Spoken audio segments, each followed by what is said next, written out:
The universe keeps meticulous records of its greatest mistakes, and buried in the cold void between stars lies the most damning confession ever written.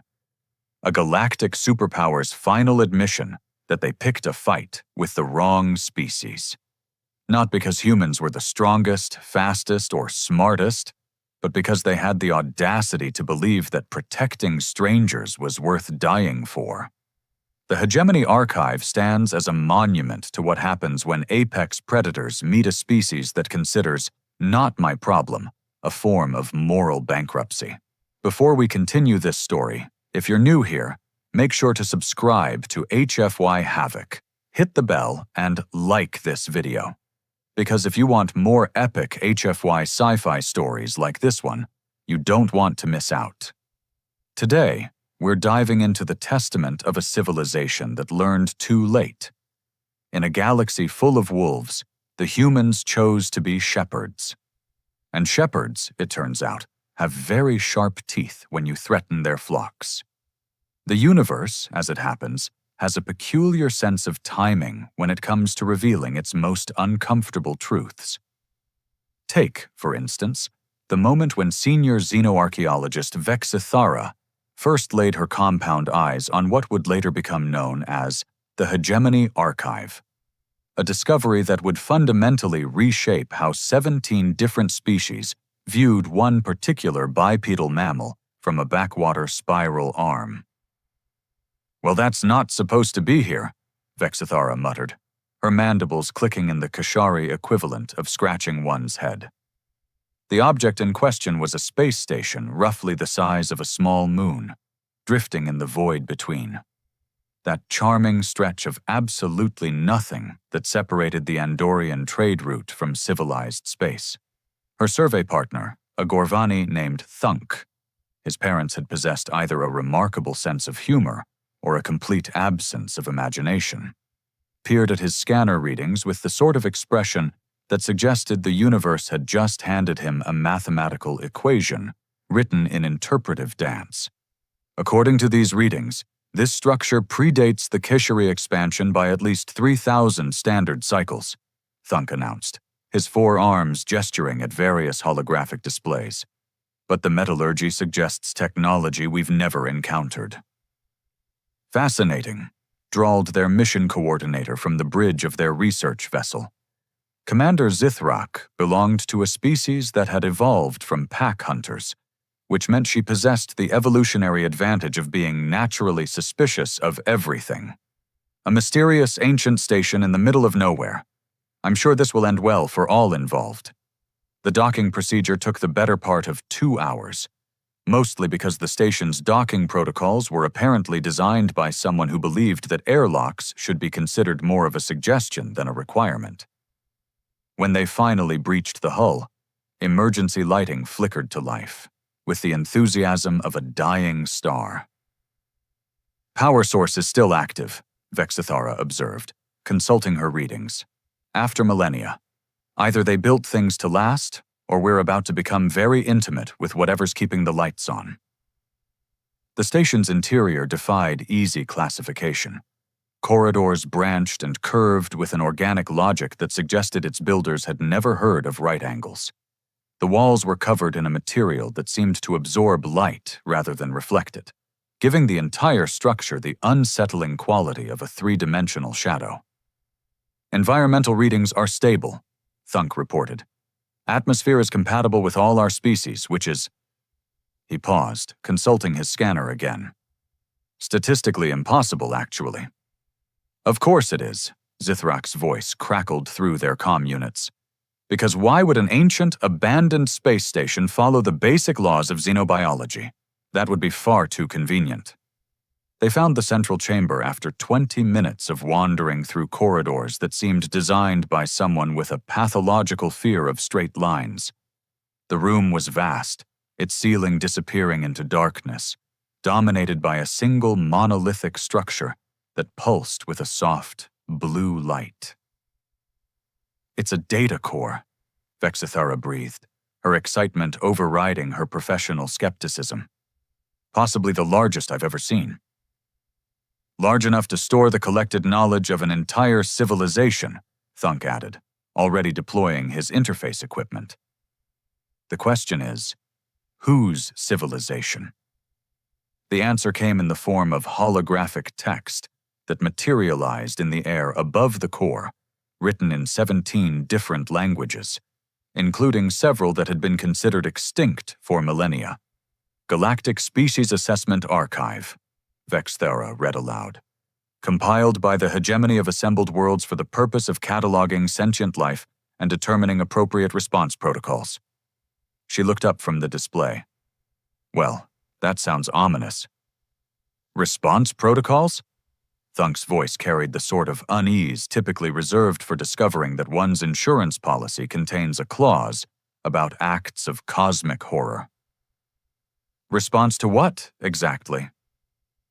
The archive interface was surprisingly intuitive, responding to their queries with the efficiency of a system designed by beings who had clearly taken user experience seriously. Within minutes, they had accessed the species index, a comprehensive database containing detailed profiles of over 4,000 sentient races. Look at this. Zithrak's voice held a note of academic fascination as she accessed the data remotely.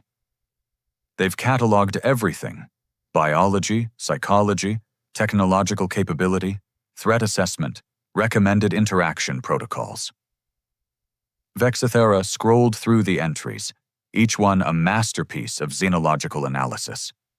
The Kashari were classified as moderate risk, territorial but predictable. The Gorvani rated low risk, intellectually curious, physically non-threatening. The Zephyrians earned high risk, aggressive expansionists with superior military technology.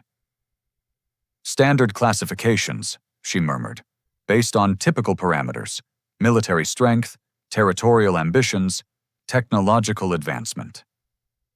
She paused at an entry that seemed out of place. Except for this one. The file was marked with warning symbols in colors that seemed to exist specifically to convey existential dread. The classification read simply, Extreme Caution, Species Designation, Human. Thunk leaned over her shoulder, his 4 eyes focusing on the display. Humans? Never heard of them.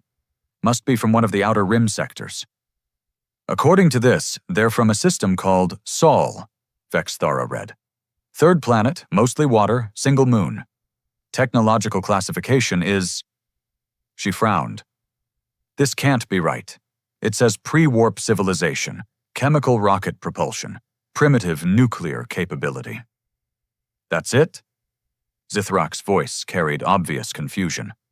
They've marked a species that hasn't even achieved interstellar travel as extremely dangerous?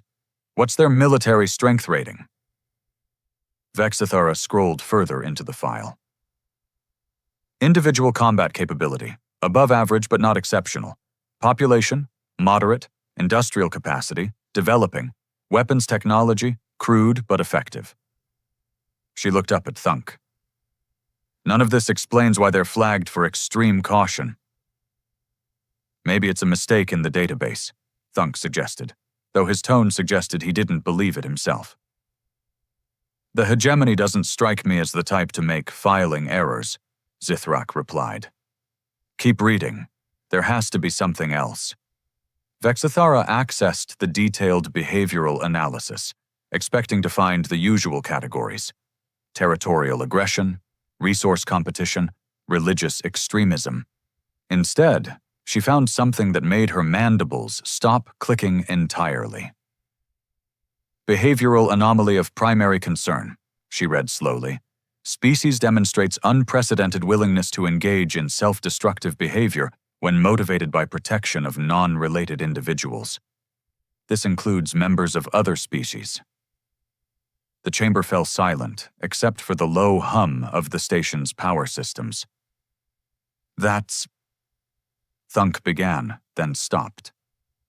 That doesn't make evolutionary sense. No species develops altruistic behavior toward other species. It's genetically impossible. Apparently not, Vexithara murmured, continuing to read. Human specimens have been observed sacrificing individual survival, territorial advantages, and resource acquisition opportunities to defend entities with whom they share no genetic, cultural, or strategic relationships. This behavior pattern remains consistent across all observed population samples. Well, Zithrak's voice carried the dry tone of someone who had just discovered that the universe was fundamentally stranger than previously assumed. That's certainly unique. Anything else? Vexthara scrolled to the bottom of the file, where a single line of text pulsed in that same ominous warning color. Additional data available in Historical Encounters Archive.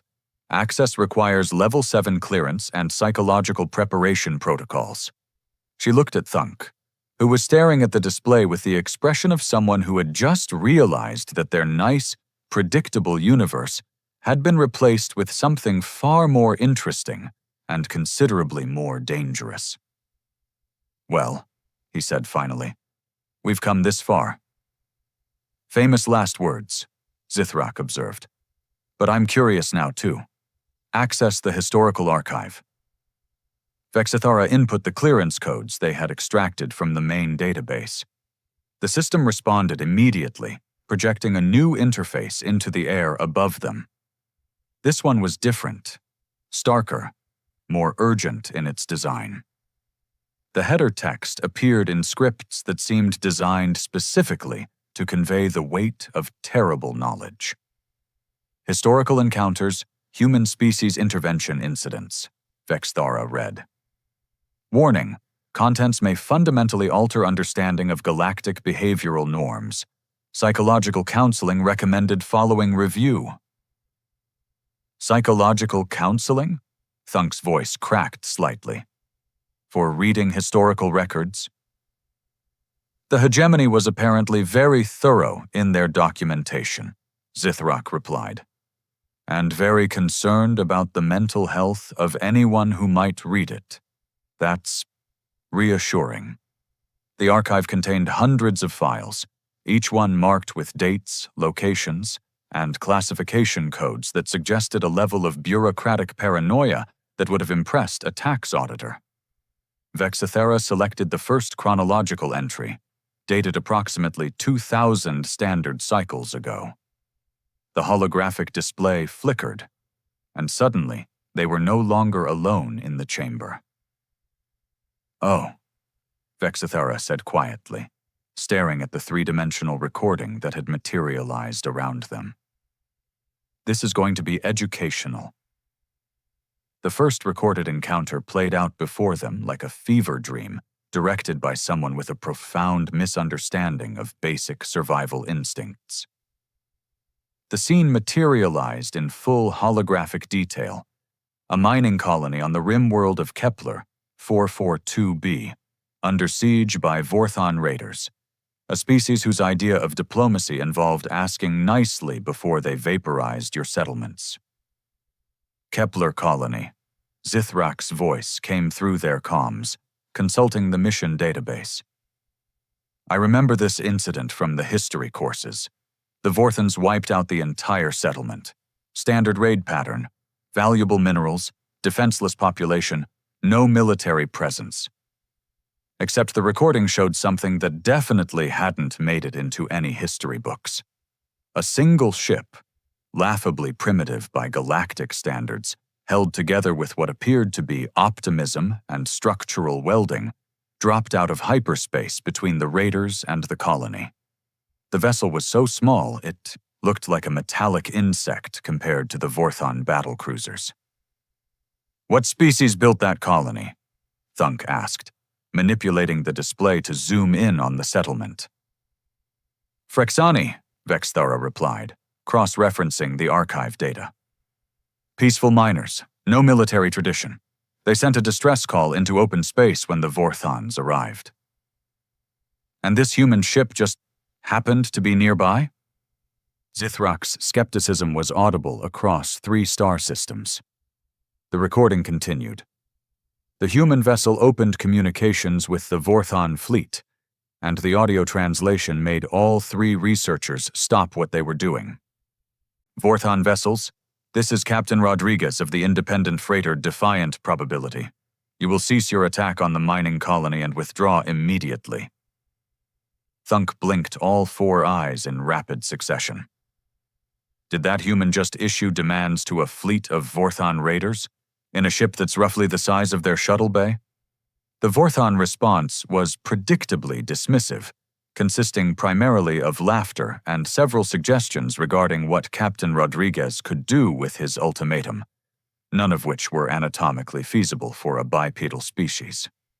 The logical response here, Zithrak observed, would be for the human to retreat and report the incident to proper authorities. Self-preservation is a pretty fundamental survival trait. Instead, Captain Rodriguez did something that violated so many principles of tactical engagement that it probably qualified as performance art. The tiny human ship accelerated directly toward the Vorthon flagship. "He's not targeting their weapons systems," Vexithara said, studying the tactical display with growing bewilderment. "He's not trying to disable their engines. He's aiming for their bridge." "That's suicide," Thunk stated with the authority of someone who had studied military tactics extensively. "Even if he succeeds in ramming the flagship, the other vessels will destroy the colony anyway." But Captain Rodriguez wasn't planning to ram the flagship. At the last possible moment, his ship rolled and released its entire cargo bay directly into the Vorthon vessel's forward viewport. The cargo turned out to be mining explosives, crude but effective, as the archive had noted. The flagship's bridge erupted in a spectacular display of atmospheric decompression and structural failure. The remaining Vorthon vessels, faced with the unprecedented sight of someone actually attacking them with mining equipment and sheer audacity, did what any rational species would do when confronted with apparent insanity. They retreated. "That shouldn't have worked," Zithrak said flatly. "But it did," Vexithara replied, accessing the post-incident reports. The Frexani colony survived. Captain Rodriguez was recovered from his ship's emergency pod 3 hours later, suffering from severe radiation exposure and what the medical report describes as an alarming lack of concern for his own mortality. The next file showed a different incident entirely. A refugee convoy of Polarian families fleeing a civil war, intercepted by slavers in the Outer Veil. This time 3 human vessels appeared. Not military ships, just converted cargo haulers with improvised weapon systems. "The Polarians weren't even part of the same trade network as the humans," Thunk observed, reading the background data. "No economic relationships, no mutual defense treaties. They're not even carbon-based.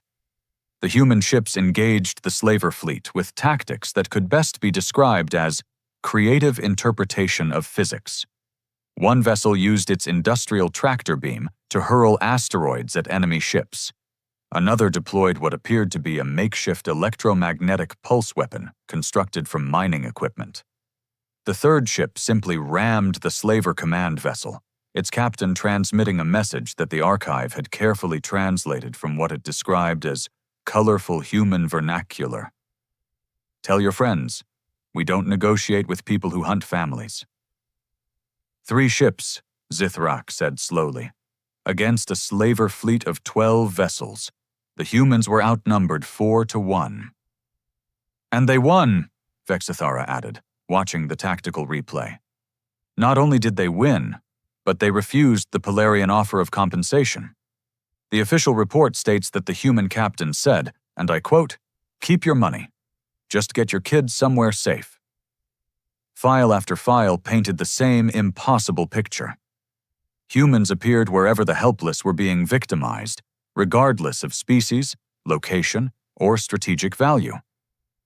They intervened in conflicts that had nothing to do with them, defended people they'd never met, and consistently chose certain death over the alternative of letting innocents suffer. "Here's one from the Centauri incident," Thunk said, pulling up another file. Zephyrian Empire versus the Gentle Collective, that pacifist species that refuses to even develop defensive technology. I remember studying this in Xenohistory class, Zithrak replied. The Zephyrians conquered 17 collective worlds in 6 months. Nobody interfered because the collective had no strategic value, and the Zephyrians were too powerful to challenge. The recording showed a human battle group, 8 ships, all bearing the insignia of something called the Terran Independent Navy, dropping out of hyperspace directly between the Zephyrian fleet and the last free collective world. The Zephyrians had 43 ships, Vexithera read from the tactical analysis. Superior technology, trained military crews, and a reputation for never accepting surrender. The human commander opened communications with a message that the archive had flagged for psychological significance. Zephyrian forces, you have 30 seconds to withdraw from collective space. This is not a negotiation. 30 seconds, Thunk repeated, to stop an invasion force that had been conquering worlds for months. The Zephyrian admiral's response was predictably contemptuous, right up until the human ships demonstrated that they had somehow managed to weaponize their own cargo bays, turning merchant vessels into kinetic bombardment platforms. The ensuing battle lasted 47 minutes and ended with the complete destruction of the Zephyrian invasion fleet. But it was the aftermath that made the archive's warnings about psychological preparation suddenly seem less melodramatic. The human casualties, Vexithara said quietly, reading the final battle report.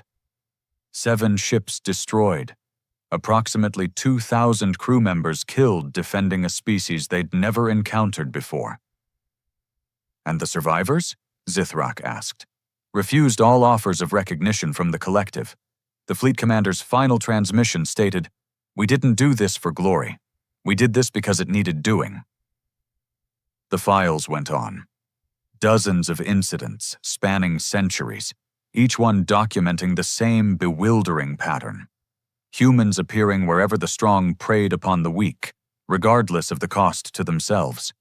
They fought losing battles, accepted impossible odds, and consistently chose the welfare of strangers over their own survival.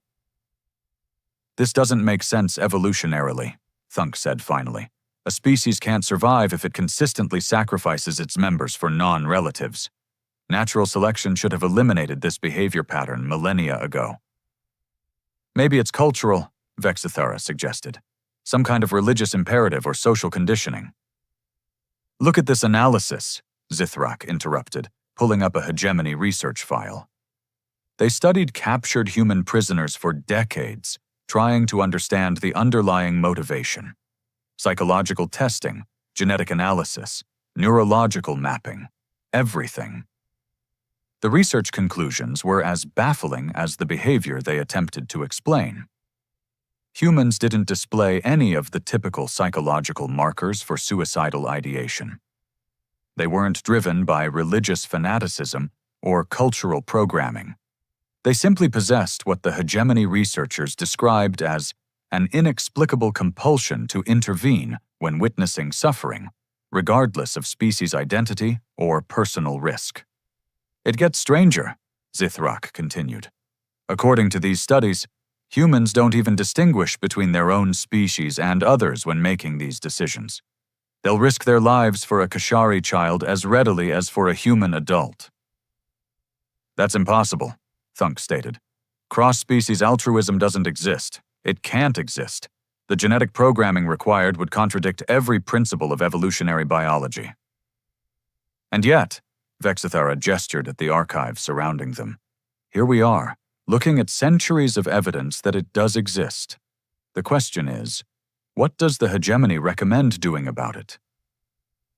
The answer waited in the final section of the historical records, marked with warning symbols that seemed to glow with malevolent intent. The file was titled simply, Recommended Response Protocols, Human Species Management. The universe, it seemed, had developed a sense of irony sophisticated enough to make philosophers weep. The hegemony's attempts to understand human psychology read like a masterclass in academic frustration, complete with increasingly desperate footnotes and what appeared to be margin notes written during nervous breakdowns. "Listen to this," Vexithara said, accessing the first psychological evaluation. "Initial assessment, standard diplomatic contact protocols failed when human representatives refused territorial concessions in exchange for technological advancement. Instead of negotiating for their species' benefit, they demanded guarantees for the protection of primitive civilizations in adjacent sectors. They turned down technology upgrades," Thunk said slowly, "to protect neighbors they barely knew?" "It gets better," Zithrak interjected, pulling up a supplementary file. The hegemony offered them membership in the Galactic Trade Consortium, access to faster-than-light communication networks, and advanced medical technology. The humans' counterproposal was a universal non-aggression pact that would prohibit any member species from attacking pre-warp civilizations.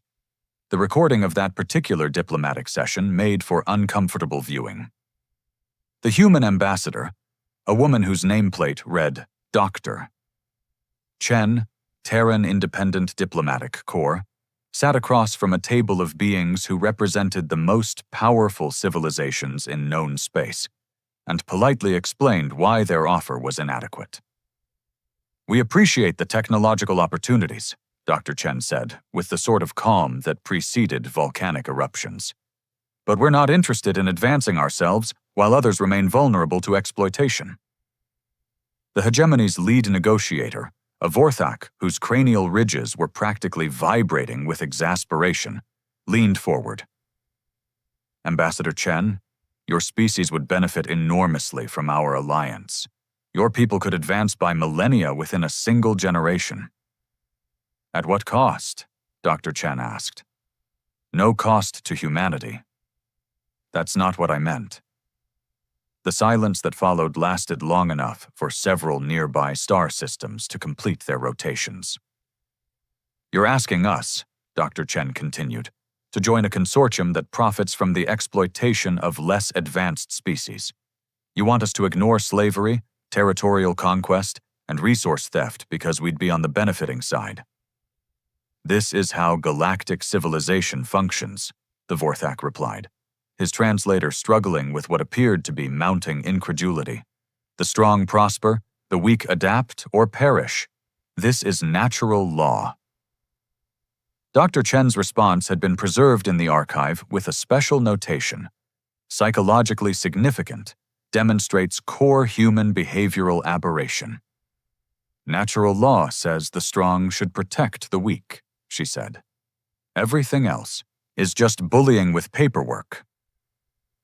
The diplomatic mission, Vexithara read from the post-contact analysis, was declared a failure when human representatives walked out of negotiations rather than accept terms that excluded protections for non-consortium species. "They chose isolation over advancement," Thunk mused. Again. The next file contained the results of covert observation missions. Apparently, the hegemony had decided that if they couldn't understand humans through diplomacy, they'd resort to espionage. The reports read like anthropological studies conducted by researchers who had gradually lost faith in their own methodology. Field Report 847, Human Settlement Observation. Zithrak read aloud. Established monitoring station on asteroid belt mining facility to observe human social dynamics. Initial hypothesis: resource scarcity will reveal true behavioral priorities, overriding altruistic conditioning. The recording showed a mining station in the Tau Ceti system, where human workers extracted rare elements under conditions that would have challenged most species' survival instincts. When a solar flare damaged the station's life support systems, reducing oxygen generation by 60%, the hegemony observers expected to witness the breakdown of human cooperation. Instead, they watched something that apparently required 3 separate psychological evaluations to process. The work crews voluntarily reduced their own oxygen rations, Vexithara continued reading, to ensure adequate life support for the station's Polarian technical staff and their offspring. When questioned about this decision, human supervisor Jackson Matthews stated, and I quote, "The kids need more oxygen than we do. It's basic biology." The Polarians weren't even essential personnel, Thunk pointed out. They were consultants. The humans could have maintained full life support by simply not sharing. But they did share, Zithrak said, scrolling through the observational data. For 3 weeks until repair ships arrived, 17 humans developed chronic respiratory problems. 2 required permanent medical treatment. All of them insisted it was the only reasonable response to the situation. The field reports continued in this vein, each one documenting the same impossible pattern. Humans shared resources during shortages. They volunteered for dangerous assignments to spare other species. They adopted orphans from conflicts they hadn't started, raised them as their own, and considered this behavior so normal that they were genuinely confused when asked to explain it. Field Report 1247, Vexthara read, her voice growing quieter with each entry. Human colony ship Aurora encountered disabled Kashari vessel in deep space. Despite being critically low on fuel and medical supplies, Aurora crew spent 6 days effecting repairs and providing medical care to Kashari survivors. When asked why they would risk their own mission to help strangers, Captain Torres responded, "Because they needed help. What else would we do?" "What else would we do?" Thunk repeated, as if abandoning them wasn't even a possibility they'd considered. The psychological profiles grew increasingly desperate as hegemony researchers struggled to find some rational explanation for behavior that defied every model of sentient evolution they possessed. They tested for religious indoctrination, genetic modification, even parasitic influence. The results were consistently negative. Conclusion: human altruistic behavior appears to be an inherent species trait, not learned behavior, Zithrak read from a summary report. Subjects display empathetic responses to suffering regardless of species origin. Cross-species bonding occurs spontaneously and appears to trigger protective instincts indistinguishable from those exhibited toward genetic relatives. The researchers sound increasingly unhinged, Vexthara observed, noting the tremor of uncertainty creeping into the archived documentation. This behavior contradicts fundamental principles of biological survival. Either our understanding of evolutionary psychology is fundamentally flawed, or humans represent an anomaly that requires alternative approaches. The final psychological evaluation contained a recording that made all 3 researchers go very quiet very quickly. A human prisoner, captured during one of the intervention incidents, sat in a hegemony interrogation facility facing a panel of the galaxy's most sophisticated psychological analysts.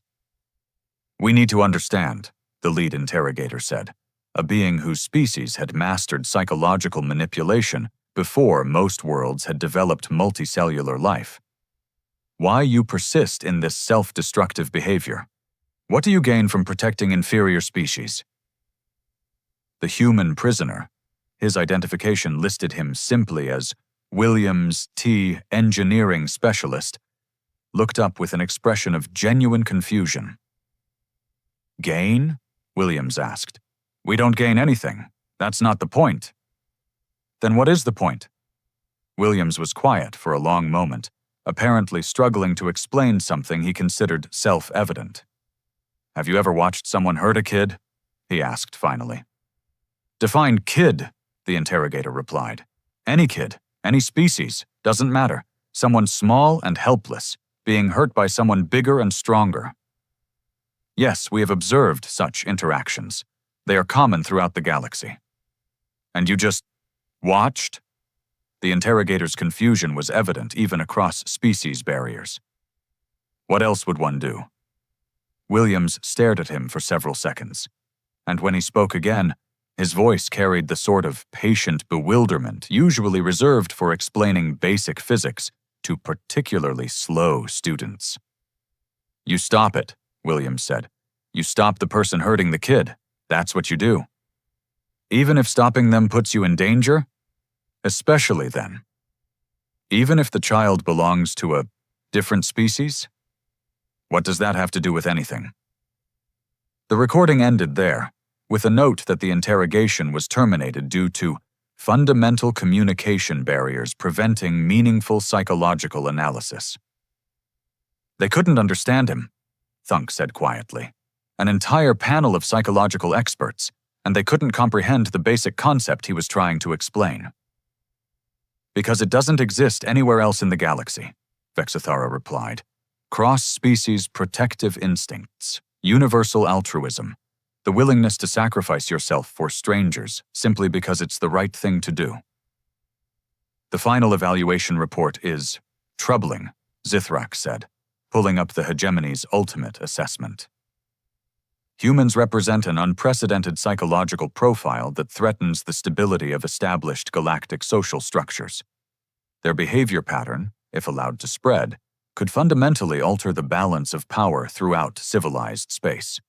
The recommendation that followed was marked with security classifications that suggested the hegemony had moved beyond scientific curiosity into the realm of existential threat assessment. Recommended action. Human expansion must be contained through elimination of protected species. Removal of targets for human altruistic behavior will force adaptation to standard galactic norms or result in species extinction through maladaptive resource allocation.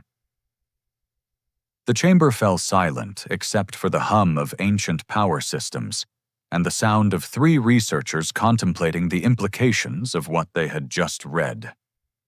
They tried to cure humans of their altruism, Vexithara said finally, by murdering everyone they might try to protect. And, Thunk asked, though his tone suggested he already suspected the answer. Zithrak was accessing the final section of the archive, the one marked with warnings about psychological preparation and the fundamental alteration of galactic understanding. And that, she said quietly, is where this story gets interesting. The universe, as any competent statistician will tell you, has a remarkably poor track record when it comes to learning from its own mistakes. The final section of the Hegemony Archive served as a masterful demonstration of this principle, complete with timestamps that chronicled the systematic destruction of one of the galaxy's most powerful civilizations. By their own hand. Operation Behavioral Modification. Thunk read from the classified military files that had apparently become unsealed when the hegemony ceased to exist. Coordinated elimination of primitive species under human protection. Projected outcome. Forced adaptation of human psychology to galactic norms. The operational timeline made for grim reading. 17 worlds, carefully selected for their strategic insignificance and human emotional attachment. The hegemony had studied their targets well. Peaceful agricultural colonies, research stations, refugee settlements. Places where humans had established protectorates, not because of resources or territory, but simply because someone needed protecting.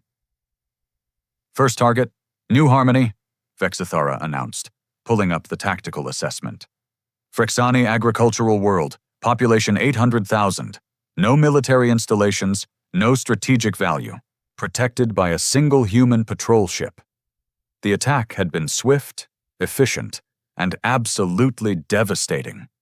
Hegemony battle fleets had obliterated the colony in 14 minutes, leaving nothing but radioactive debris and a single human ship that had thrown itself futilely against impossible odds. Standard response, Zithrak observed. 1 ship against a fleet. Predictable outcome. But the next entry in the timeline made her pause. Hegemony Forward Base Epsilon 7 destroyed 18 hours later, she read. Cause of destruction, human retaliatory strike. Casualty count, 47,000 personnel. Retaliation for New Harmony? Thunk asked. Except the math doesn't work, Vexithara said, cross-referencing the tactical data. The human ship at New Harmony was destroyed, no survivors. How did they coordinate a retaliatory strike? The answer lay buried in intelligence reports that painted a picture of something the hegemony had never encountered before. A species with a communication network based not on technology, but on shared grief. Every human settlement in a 50 light-year radius received word of New Harmony's destruction within 36 hours. Zithrak read from the intelligence analysis. Method of communication unknown. Human vessels began converging on hegemony positions despite having no apparent coordination or command structure. The second target had been the research station at Kepler 438c, a joint Polarian-Gorvani facility where human scientists worked alongside alien colleagues to develop agricultural techniques for hostile environments. The hegemony had expected the same swift victory. Instead, they found themselves facing a human defense fleet that had seemingly materialized from nowhere. 43 human vessels, Thunk announced, studying the tactical breakdown.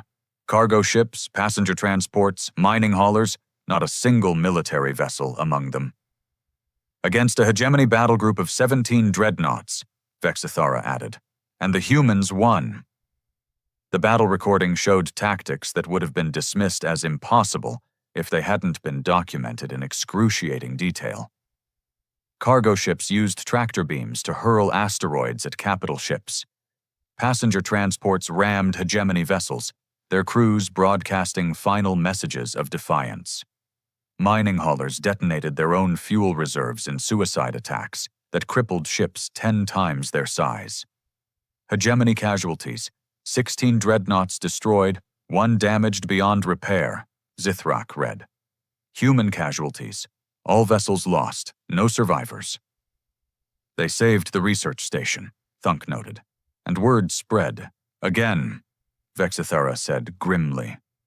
The pattern repeated with increasingly devastating consequences for the hegemony. Each target they destroyed brought larger human response fleets, more desperate tactics, and casualty rates that defied military mathematics. Humans began abandoning their own colonies to defend alien settlements they'd never seen. They stripped their home worlds of defenses to protect strangers on the galaxy's rim. This is insane, Thunk said, scrolling through casualty reports that looked like mathematical errors. They're committing species suicide. Are they? Zithrak asked quietly. The intelligence reports told a different story. For every human fleet that died defending alien worlds, 3 more appeared. For every life lost, human colonies received volunteers from species they'd protected. The Phrixani began sharing agricultural technology. The Polarians provided advanced medical techniques. The Gorvani offered their expertise in xenobiology. They're not dying out, Vexithara realized. They're multiplying. The hegemony's own analysis confirmed it. Human population growth rate increased by 37% during Operation Behavioral Modification. Cause: increased immigration from protected species, accelerated adoption protocols, and expansion of human definition to include naturalized citizens of alien origin. They're adopting entire species, Thunk said in disbelief. Humans stopped being a biological designation, Zithrak observed, reading through citizenship records that made no sense by any conventional standard. It became an ideological one. Anyone willing to protect the helpless qualified for human status, regardless of their planet of origin. The final phase of Operation Behavioral Modification had been designed as a decisive blow. The simultaneous destruction of 12 human core worlds, including Earth itself. The hegemony had assembled the largest military force in galactic history, convinced that removing humanity's homeworld would finally break their psychological conditioning. The fleet never reached Earth. Battle of the Solar Perimeter, Vexithara read from the final military report. Hegemony Grand Fleet intercepted at edge of Sol system by combined human and allied forces. Enemy composition: 2,847 vessels of various classifications, including 647 ships of unknown configuration. Unknown configuration? Thunk asked. Apparently, Zithrak replied, accessing the tactical analysis. Half the human fleet consisted of ships that had never been seen before, vessels built by alien species using human design philosophies. The battle had lasted 6 hours and resulted in the complete annihilation of the hegemony's grand fleet. Not a single ship had survived to report back to hegemony space, but it was the aftermath that had truly sealed the hegemony's fate. Within 72 hours of the battle, Vexithara read from the final archive entries. Human and allied fleets appeared simultaneously at 47 hegemony core worlds. Surrender demands were broadcast in 1,200 languages with identical terms. Immediate cessation of aggressive actions against any sentient species, war crimes tribunals for military leadership, and reparations to all affected civilizations. Surrender terms, Thunk noted, not extermination. Even then, Zithrak said, they were trying to protect their enemies from themselves. The hegemony's response had been predictably defiant. They would not bow to primitives and their misguided alien allies. They would fight to the last world, the last ship, the last warrior. They had. The final entry in the archive was a personal log, recorded by someone identified only as Hegemony Coordinator Prime. We sought to cure them of their weakness by removing its object. We believed that without innocence to protect, humans would adapt to reality.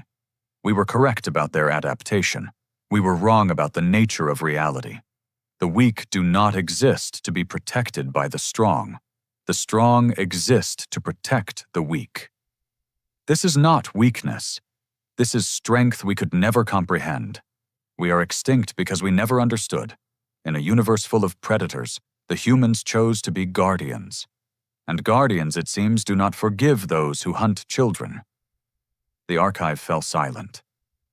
The chamber's lights dimmed to emergency levels, as if the station itself was exhausted by the weight of the story it had preserved. So, Vexithara said finally, breaking the silence that had stretched across centuries.